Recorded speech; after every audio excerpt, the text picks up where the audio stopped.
Hello friends, welcome back to நம்ம channel crack with Sama. இது 9th standard Tamil புக்கில் இருக்கக்கூடிய தெரிந்து கொள்வோம் இது. ஸோ நம்ம வீடியோக்குள்ளே போகிறதுக்கு முன்னாடி நம்ம சேனலை சப்ஸ்கிரைப் பண்ணிக்கோங்க. பெண் கல்வி ஊக்குவிப்பு திட்டங்கள். ஈவேரா நாகம்மை இலவச கல்வி உதவி திட்டம் பட்ட மேற்படிப்பிற்கு உரியது. அடுத்தது சிவகாமி அம்மையார் கல்வி உதவி திட்டம் கல்வி திருமண உதவித்தொகை ஆகியவற்றுடன் தொடர்புடையது. ஓகேவா. அடுத்தது தனித்தமிழில் சிறந்த நீலாம்பிகை அம்மையார் மறைமலை அடிகளின் மகள் ஆவார். தந்தையைப் போலவே தனித்தமிழ் பற்றுடையவர்.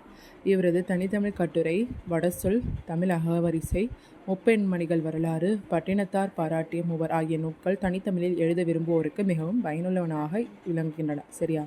அடுத்தது கோத்தாரி கல்விக்குழு. 1964ஆம் ஆண்டு கோத்தாரி கல்விக்குழுவின் தன் பரிந்துரையின் அனைத்து நிலையிலும் மகளிர் கல்வியை வலியுறுத்தியது. அடுத்தது சாரதா சட்டம்.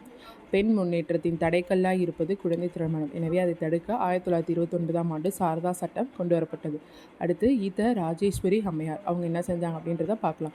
தமிழ் இலக்கியம், அறிவியல் ஆகிய துறைகளிலும் சிறந்து விளங்கினார். திருமந்திரம், தொல்காப்பியம், கைவல்யம் போன்ற நூல்களில் உள்ள அறிவியல் உண்மைகளுள் குறித்து சொற்பொழிவு ஆற்றுள்ளார். ராணிமேரி கல்லூரியில் அறிவியல் பேராசிரியராக இருந்தவர். சூரியன், பரமாணு புராணம் போன்ற அறிவியல் நூல்களை இவர் தான் எழுதியிருக்காங்க. Okay friends, thank you.